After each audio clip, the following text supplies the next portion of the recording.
dear students. Today we are going to see the concept artificial intelligence, what is artificial intelligence, and the classification of artificial intelligence and the application of artificial intelligence in the current scenario. So, moving on to the meaning of artificial intelligence. What exactly is artificial intelligence? So, it is actually an approach which makes a device or a computer or a robot or a product to think how smart human think. That means if a product or a device which will act similar how the human beings will act, then that approach is called as an artificial intelligence. So, moving on to the types of artificial intelligence, we can classify the artificial intelligence into two forms. One is type 1 and the other one is type 2. The type 1 is this classification is based on its functionality. And the type 2, the classification is based on what it is capable for. That means based on the capability. And based on the functionality, we are going to see the three forms, which is narrow AI, general AI, and strong AI.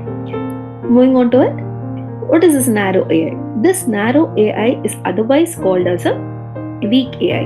Why it is a narrow or a weak AI? The name itself specifies it will do a certain narrow task. That means it will do only a dedicated task with intelligence for which it is trained. Okay, so the most common and currently available AI, what we are using now in the devices or a system, that approach will come under this classification of narrow AI.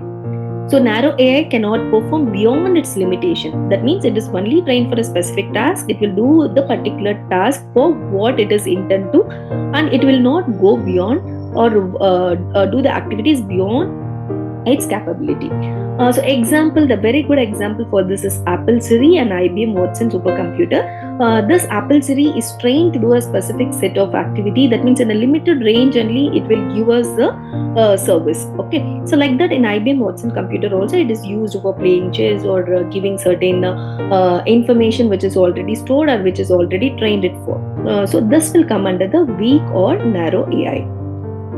And the other example of narrow AI is a device used for playing chess, and a device for speech recognition, for natural language processing. All this will come under whatever we are using now will come under this weak or narrow AI. And coming on to the second classification under this is general AI. So general AI, this type of intelligence could perform any intellectual task with the human efficiency. That means it equalizes the human brain and it will do the activity similar to that of human beings, how they will think, how they will reason, how they will interpret, all those things similar to that of human brain. The activities will be performed by the machine or device as well. But truly speaking, this kind of AI is currently not in existence, which is still under research. And the next classification in the type 1 is super AI. And the super AI is somewhat beyond our thinking, which is actually the machine that could surpass the human intelligence. That kind of devices will come under the super AI. And still it is as like narrow AI, it is not in existence, but this is a hypothetical concept which maybe in future the researchers may come out with such kind of a developments, but still it is it's a hypothetical concept. And some characteristics of the strong AI can include like an ability to think, to reason, solve puzzle, make judgments, plan, learn, and communicate by its own. This is about the super AI. So we can summarize the first classification based on the functionalities: the narrow AI, general AI, and super AI. And narrow AI, which is dedicated for one task and it will not perform beyond its limited capability. And the second one is a general AI, which will perform similar to that of human being, but still it is not in existence. And super AI, this is more intelligent than human being, and it is still a hypothetical concept, and no devices or researched or there is no devices under super AI classification. And moving on to the second type of classification based on functionality. So based on functionality, again we can classify into four forms, which is reactive machines, limited memory, theory of mind, and self-awareness. So going on to the reactive machines, what is this reactive machines? These reactive machines are similar to that of narrow AI. So this AI system will react to what is happening, or it will give the action according to what is happening in the current present. But this AI does not store memories or any past experience. A good example for this is Google's AlphaGo and IBM's Deep Blue system. These are all the very good example for a reactive machines. So it will react as according to the according to what it has received as a signals. And the second one is a limited memory. So this kind of a machine is somewhat like opposite to the reactive machines. It can store the past experience, but again the storage capacity is for only for a shorter period of time. We can take a good example for this is a Tesla or a self-driving car. Any self-driving cars we can take an example.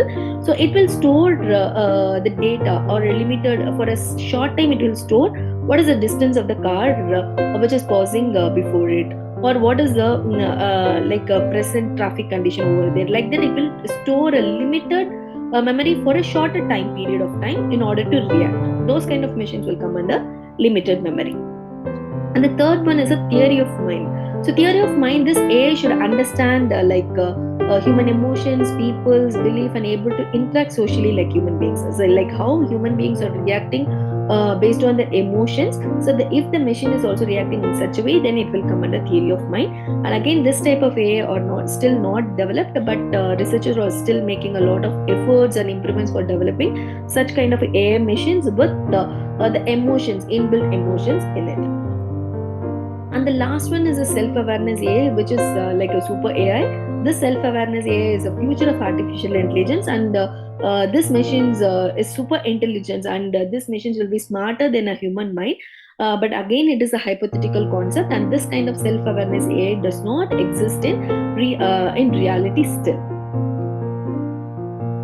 And coming on to the last concept is of application of AI in the current scenario. The applications of AI, we are using it for gaming purpose, and for natural language processing, and for expert system to get opinions, and the vision system and the speech recognition. A good example for this is Apple and Siri, and handwriting recognition, which will recognize the text input as input text, and it will give the appropriate output according to the given text. And intelligent robots, whatever we are using now, all are the applications of the artificial intelligence. Hope you can got an idea, or what is exactly AI is, and how we can classify the AI, and what stage we are in, what kind of AI we are using now, and also where and all we can use this AI under the applications of AI.